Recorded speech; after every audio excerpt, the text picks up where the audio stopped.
Okay, well, let's get started today. So thanks so much for joining me for the presentation I have for you today called What Should Vendors Know About Marketing to MSPs? And I must say I had quite a lot of fun putting this presentation together. One of my favorite things about marketing is shaming other marketers who are doing bad marketing. So we're going to do a little bit of that today and just discuss what some frequent missteps that vendors take. And I want to bring them to your attention so that you can avoid them if you're doing your own marketing and sales to MSPs.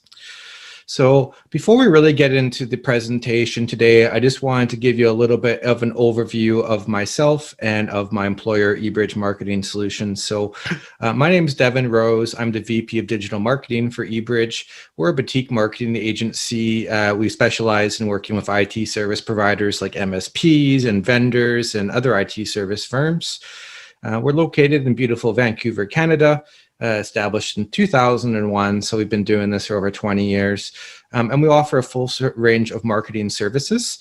You may also be familiar with our sister company, or sister brand rather, the Host Broker, which is operated by my boss, Heartland Ross. And he does M&A with the Host Broker to a similar group of companies, MSPs and web hosting companies and vendors. So with that out of the way, let's discuss the topic for today. So on the screen here, I have a screenshot of a Tupperware party. And this is really how I think that vendors tend to see MSPs. So in this analogy, the host of the Tupperware party is the MSP, and all the ladies on the left of her who are looking fine in their pastel colors there are the clients of the MSP.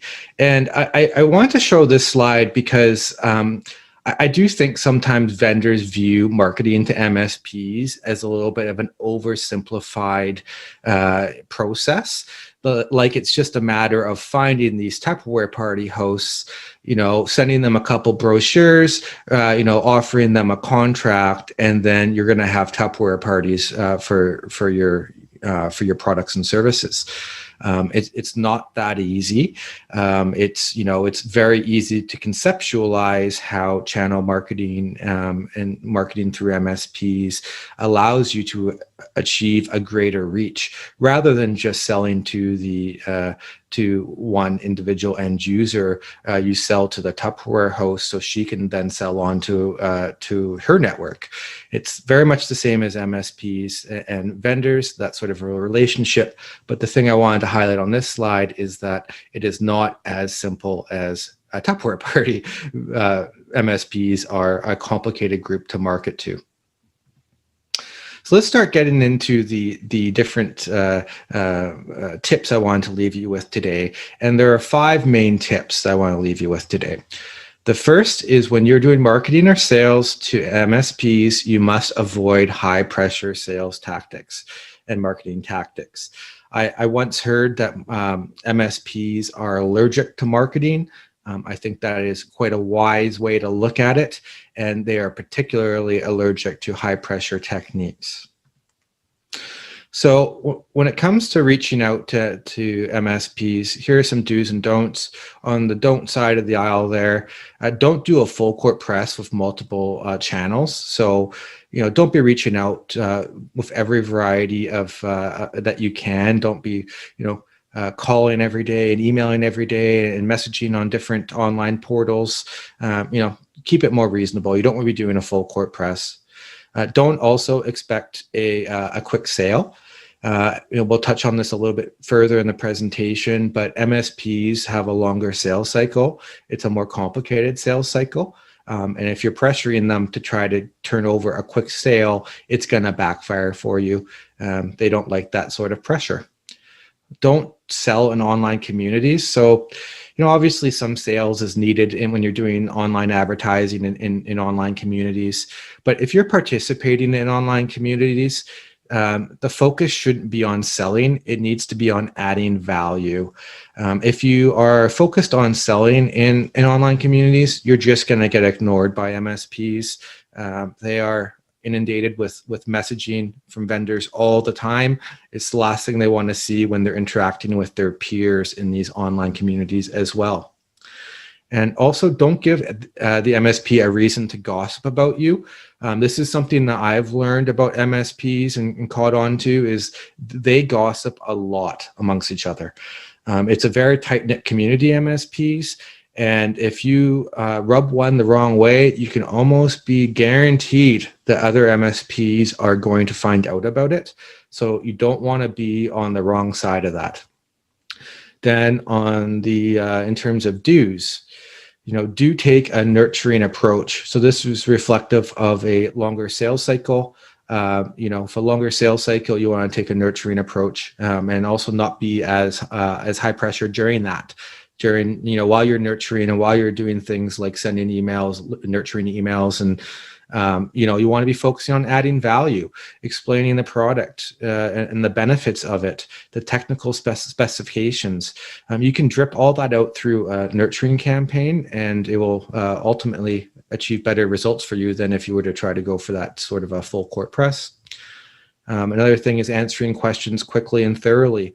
So, I think vendors tend to expect a quick sale, but then they're not actually that quick about answering questions. MSPs being technical people generally, they want communication where if they ask a specific question, that the specific question is answered, not in generalities or, not kind of in an indirect manner, but pay attention to the exact question and answer, thoroughly. Do participate in online communities. So this goes back to just not selling, to answering questions and trying to add value to online discussions. That's how you do networking with MSPs online. If you add value to them and solve their problems, they will reach out to you asking for your help. You don't need to be too forthright with it. By adding value, they will reach out to you. And then the do, just give MSPs a reason to gossip about you. Conversely with the don't column, if you give MSPs a good customer experience, they are also going to tell the other MSPs about it. That's how you start getting good brand awareness and a good reputation in the community, is by taking advantage of the MSP's tendency to gossip amongst each other. So, how do you actually participate in online communities where MSPs are? There's the biggest one, and the one I have a screenshot of on the slide here is the MSP subreddit on Reddit. This has been a great source of market research and lead generation for us at eBridge. We participate in the subreddit and chime in on marketing-related questions. And what I really wanted to focus in on was, if you look at under the About community there's 117,000 members of this community. I mean, that is huge. That is a massive community of MSPs. And from a vendor's perspective, it really presents a great opportunity for market research. When do you actually get to listen in on conversations that MSPs are having about your type of product or service, or maybe even your brand? That sort of candid market research is really hard to come by in a lot of places. So, if you're selling to MSPs, you should feel thankful that there is this subreddit you can go to, which is just a great resource to try to not only, understand what people are saying about your products and services, but just to get a better understanding about who MSPs are. Who are these owners? Who are the managers? The decision makers that you're going to be interacting with. You can start to paint a pretty good picture by listening in on the conversations on the subreddit there. And in addition to the MSP subreddit, there are also MSP communities on Slack. I'm in IT Pool Party. There are some others. There are MSP communities on Discord as well. There's some of these are actually linked to from the sidebar on the MSP subreddit. So, if my advice to a vendor would be, start off on the MSP subreddit, take a look at some of the sidebar, check out some of those communities. And when you're starting out, tread lightly, answer questions when you can to add value, but just kind of observe, don't get in there too much. And, in the screenshot at the top there, It's at the bottom of the screenshot. It says, weekly promo and webinar thread. That's the safe space within that subreddit community to go and promote your stuff. Rather than making a sales-oriented post, which is not going to be well received, you're more than welcome to go into that weekly promo and webinar thread. And it's there's a little bit more leniency in terms of expectations around being salesy. And I also added the IFTTT logo at the bottom there. It's a little hard to see in the black ink, but why I wanted to mention that is IFTTT lets you set up kind of automated loops. So in this instance, what we do at eBridge is we use it so whenever somebody whenever somebody types anything to do with marketing or sales or various other keywords, including our branded keywords on this MSP subreddit, we've used a loop from IFTTT to automatically post that in our Slack channel, our internal Slack channel. So that way we get notified, and it's easy to keep track of marketing discussions on the subreddit, and easier to respond to them as well. So I would suggest that for vendors as well. Use IFTTT. You can monitor keywords to do with your product and services, and also your branded keywords to see when people are talking about you on the subreddit. So, whether you're in these online communities or, in face-to-face interactions, another thing that you never want to do with MSPs is you never want to misrepresent yourself. You're not Superman, you're Clark Kent. Stick with your Clark Kent vibes, and that's going to suit you better than if you are trying to be someone you're not. So specifically, don't operate shill accounts. A shill account is when you are pretending to be either a customer or a lead, or really anyone who isn't within the your internal company. So it's an employee from a company pretending to be somebody else.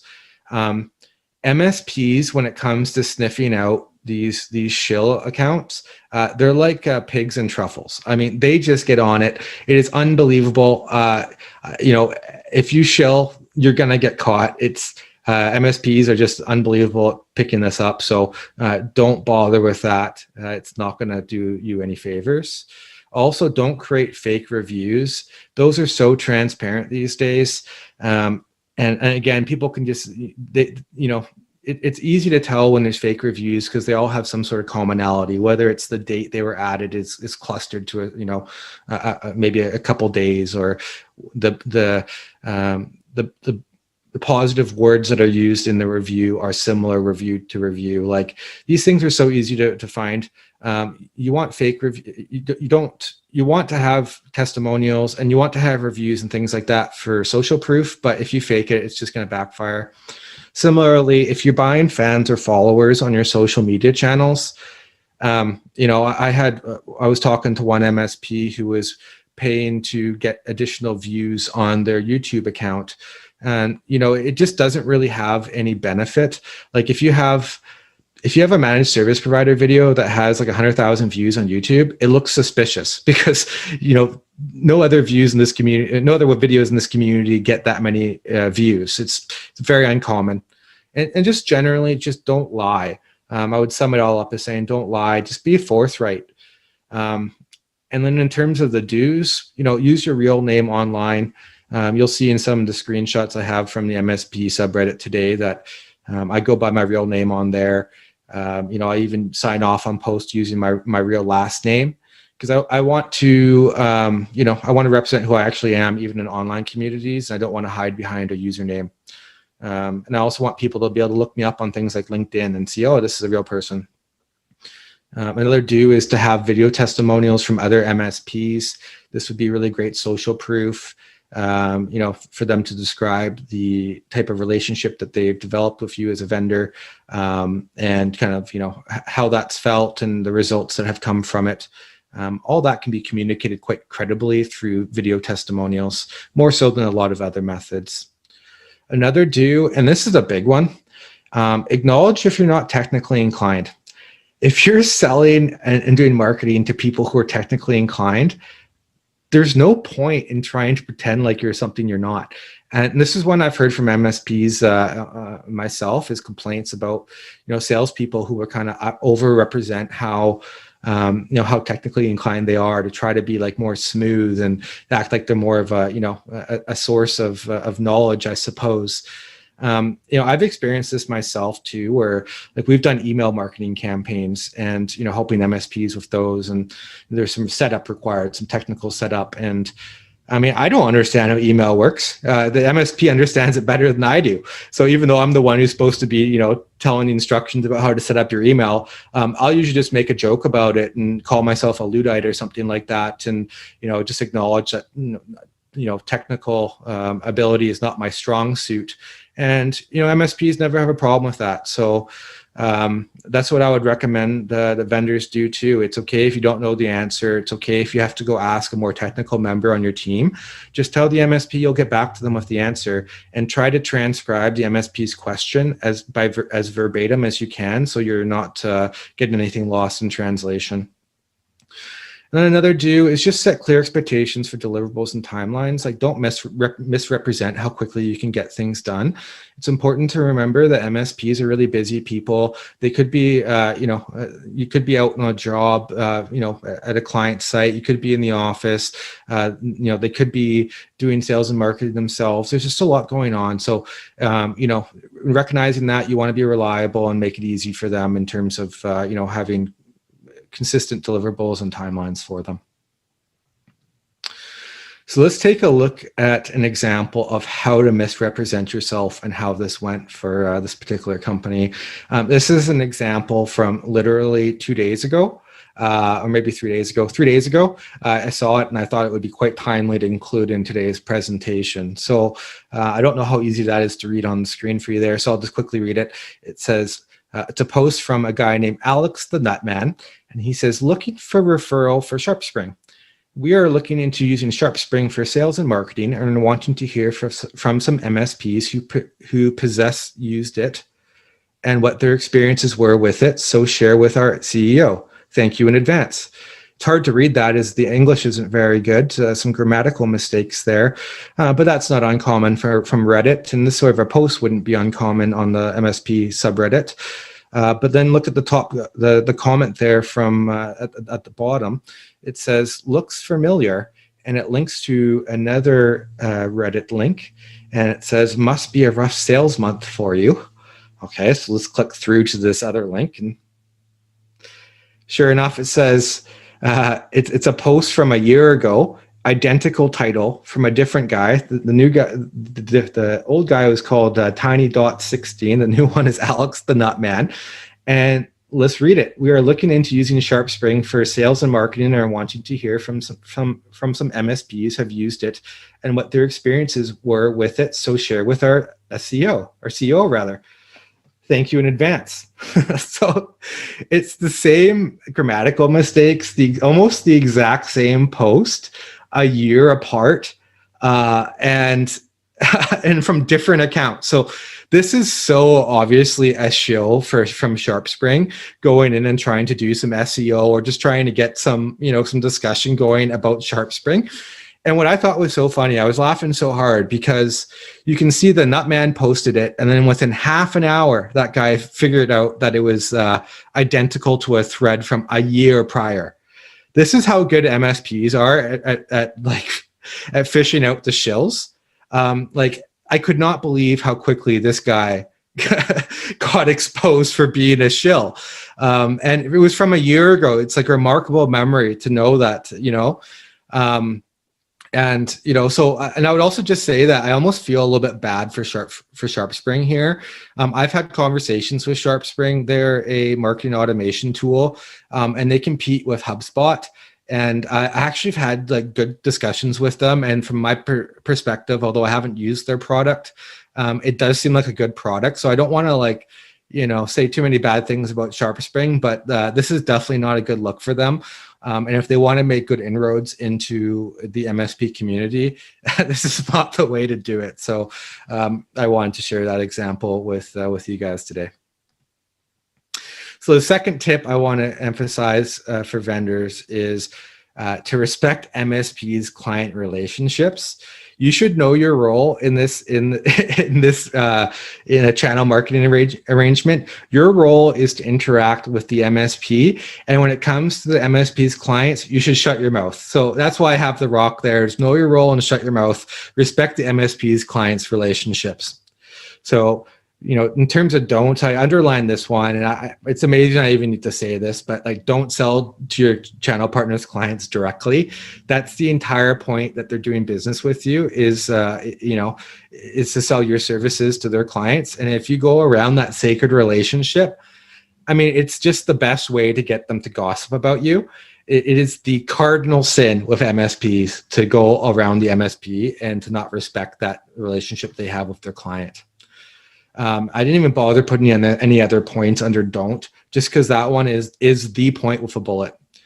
So under do provide sales collateral to help your channel partners. So you have to remember that MSPs are receive so much in the way of sales and marketing pressure, like all the time, from a whole bunch of different vendors. They kind of have to pick the litter in some respects. So, to help them sell your products and services, make it easy for them and stand out from the crowd a little bit by providing good sales collateral, whether it's white papers or case studies, checklists, whatever it is that pertains to your particular product or service. Maybe technical setup information, provide all that to your channel partners to make it easy for them.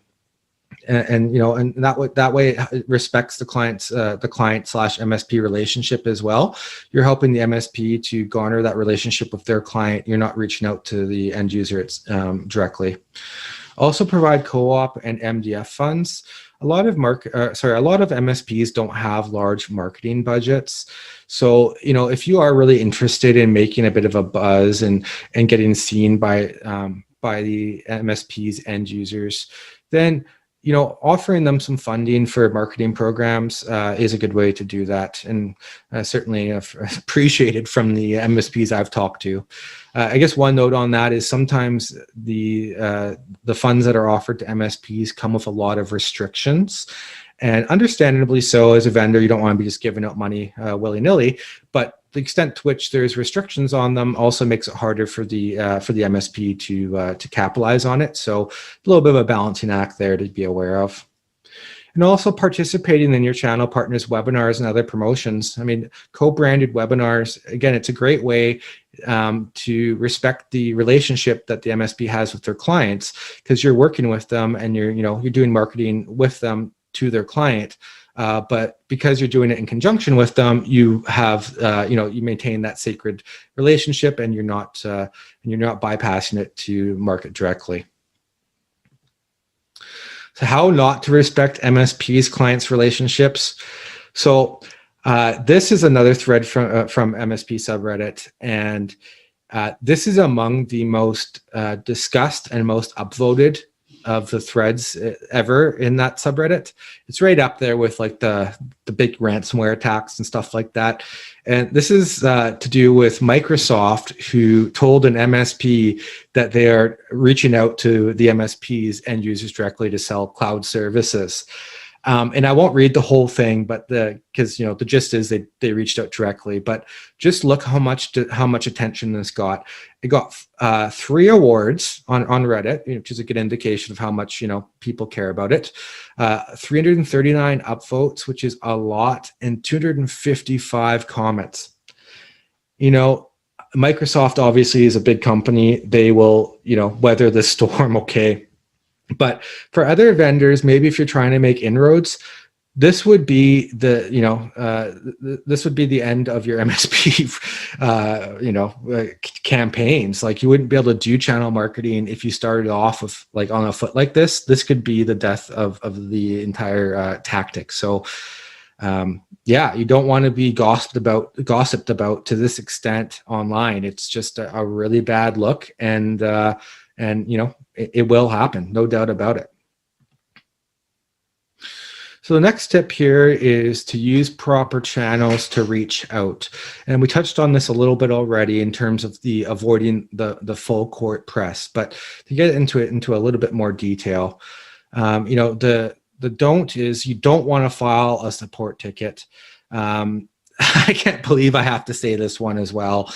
But support tickets for MSPs relate to their day-to-day operations. And if you're filing a support ticket to try to reach them for sales and marketing purposes, the MSP is going to view that as you obstructing their business. And you're supposed to be helping them with their business, and you're going to be instead obstructing it. Never file a support ticket. Also, don't call their personal cell phone number. I don't know why you would do that. It's so it's just way too intrusive. It's inappropriate for not only for MSPs but businesses in general. And similarly, don't contact on personal social media. Just inappropriate. In terms of email is probably the preferred method of communication for most MSPs still. Email is not great always when you're trying to do sales, because you never really know, when people are going to follow up, and maybe you're getting lost in the shuffle with the other emails in the person's inbox. But you have to take a consumer or customer oriented perspective on this. You can't take a myopic perspective, which is, the myopic perspective is email isn't great. The customer perspective is I want to be contacted by email. So that's what you should do. And yes, there are some challenges to do with that, but it doesn't mean you shouldn't do it. And rather than calling their personal cell number, call their office number. This is what they expect. Don't call it all the time, but that's the appropriate avenue to reach out to them. But if you're going to follow up by phone, call their office number. Reaching out on LinkedIn, that's still appropriate. To contrast with the reaching out by personal social media, you're much better off to reach out on LinkedIn than you are on anything else like Instagram or Facebook or anything. So that's an appropriate way to follow up as well. But just generally respect how MSPs tell you they want to be contacted and how often. And generally speaking, that's probably going to be it's probably going to be mostly email, and how often it's probably going to be like, don't follow up with me more than once every 3 or 4 days or something like that. So, taking that soft approach is what MSPs really want. Now, let's take a look at an example of how not to use proper channels to reach out. So this is another thread from Reddit, and this one is a couple months old, and it's about Lion Guard. So I'll just quickly read this here. It's kind of funny. The title is "Beware Lion Guard and Their Aggressive Sales Team." At some point online, I think it was during a scout event, Lion Guard got my contact info. On June 14th, Hector from Lion Guard called me on both my numbers, emailed me, tried to add me on LinkedIn, and messaged me on LinkedIn. I immediately told him I was now completely uninterested in whatever Lion Guard was selling, to remove me from their marketing list and do not call me again. On July 7th, Luke from Lion Guard tried calling and emailing me. I forwarded my response to Hector, reiterated my desire to never be contacted again, and told them that future marketing messages would be forwarded to the FTC for violation of CAN spam. Today, I received a LinkedIn invite from Luke with another sales message enabled. Beware of letting Lion Guard get your information. I'd rather have my details with the Microsoft support line that calls my grandma at this point. So again, this is a relatively upvoted, this was a popular thread. It was probably the most popular one on the day it was posted in the subreddit, and just presents Lion Guard in the worst light. So you do not, don't do the full court press like Hector and Luke did here, or else you're going to get gossiped about. Pretty simple. All right, so the next thing to understand about MSPs is to understand that MSPs have a high switching cost.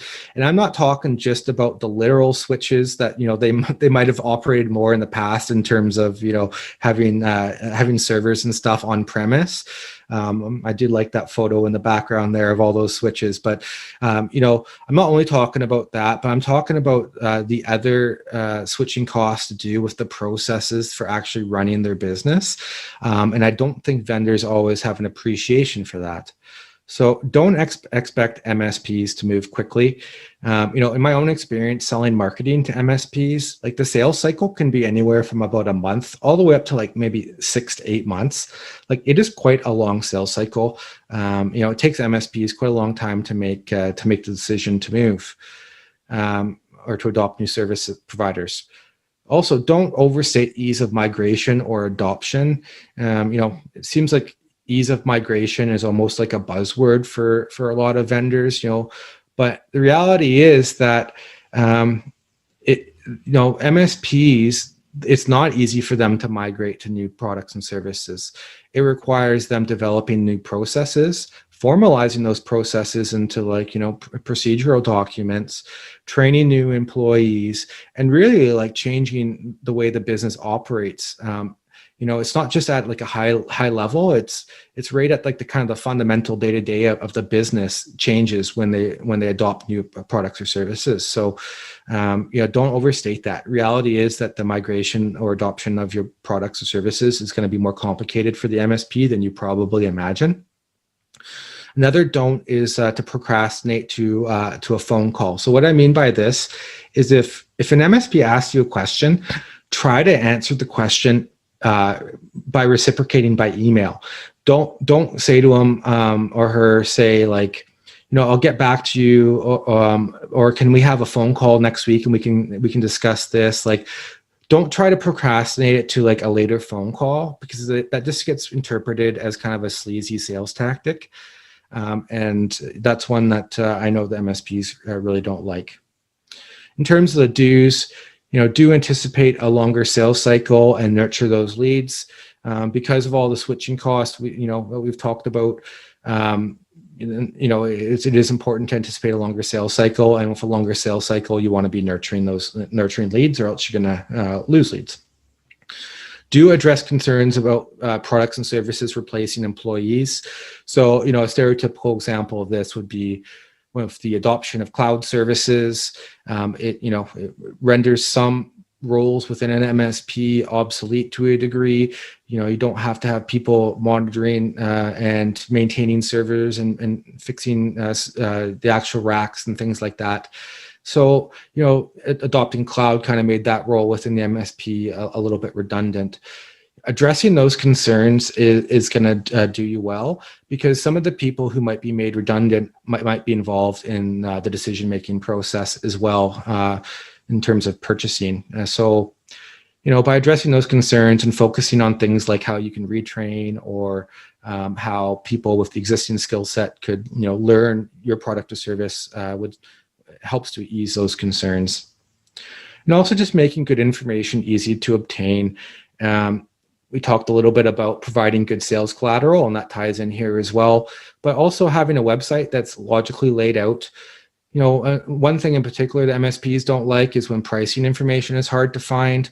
So, even if the pricing information, even if it's slightly negotiable, even if you have different rates for larger enterprises, stuff like that, you still want to try to get your basic pricing on the website so the MSPs can get like a basic idea. And also for technical details in terms of like, going back to the switching costs and the difficulty of migration, having technical documents about how the migration is going to occur, or, how to the setup and the maintenance for your products or services, having all that easily available on your website and with sales collateral is going to be, it's going to help you in terms of getting MSPs to switch quicker. And so what can you expect from MSPs who are considering switching? I noticed this was a thread. It's from a few years ago, but it suited my purpose so well that I had to include it. So it's a question from a vendor on the subreddit, and it says, how do you hire new vendors? Hi there, I work as a vendor and am struggling a bit to get more MSP/MSSP integrate our solution. What's your typical hiring process? Thanks. So a little bit of a typo there, but I think we get the gist. And there was one answer here that I thought was quite thorough and illustrates the complexity of the sales cycle, and how the switching cost is higher for MSPs than a lot of other businesses. So the top response to this thread was a 7-step process for how this MSP brings aboard new vendors. Step 1 is determine a need. Step 2, a preliminary technical review, narrowing down to 3 candidates. Step 3, to demo the top 2 and validate they fulfill the need from step 1. Step 4, review costs. Step 5, review how to integrate it and if profitability covers the work it takes to sell and reconcile the sales. Step 6, review if we can sell it for a profit with costs and integration expenses. Goes to switching costs, the integration expenses. Number 7, sell it or don't sell it based on 6. So, I hope this illustrates, like, look how many times he says the word review. Step 4, step 5, step 6. We're also doing a demo. We're doing the step 2 has review in it. There is a lot of consideration on behalf of the MSP before he gets to that step 7. So if you're trying to fast forward those steps, I mean, these are very delineated steps. These are sequential things that have to be followed. And if you're trying to fast forward between number 1 and to number 7, it's just not going to work. The MSP has to go through it, and the extent that you can nurture them through this process is going to benefit you. And the other thing that I wanted to highlight here too is number 1 is determine a need. I think a lot of times vendors think that they can kind of do this step and like almost induce need. It's from marketing. It's really hard to convince like an MSP that they have a need that they're not cognizant of themselves. They kind of need to come to that conclusion themselves. Instead, I think marketers can start focusing in more on the on number 2 there, the preliminary technical review, and that goes back to having good information available on your website. That's where the preliminary review is probably going to be, because they're probably not going to reach out to you at this point. They're going to reach out to you in once they've done that preliminary review and gone to your website and to determine that they like what they see and that you're one of the top 3 candidates. So that was really the last one that I want to touch on today. So I'll leave you with these 5 high-level tips to conclude. Number 1 is to avoid high-pressure sales techniques. Number 2, never misrepresent yourself, especially in online communities. Number 3, respect MSP's client relationships. I mean, that's the big one. That's the golden one. Number 4 would be use proper channels to reach out. Number 5 is to understand MSPs have high switching costs, way higher than most businesses. So, those are the 5 things I really wanted vendors to understand about marketing and doing sales towards MSPs. And thank you very much for joining today. I hope that there was some good wisdom and tidbits in here for you.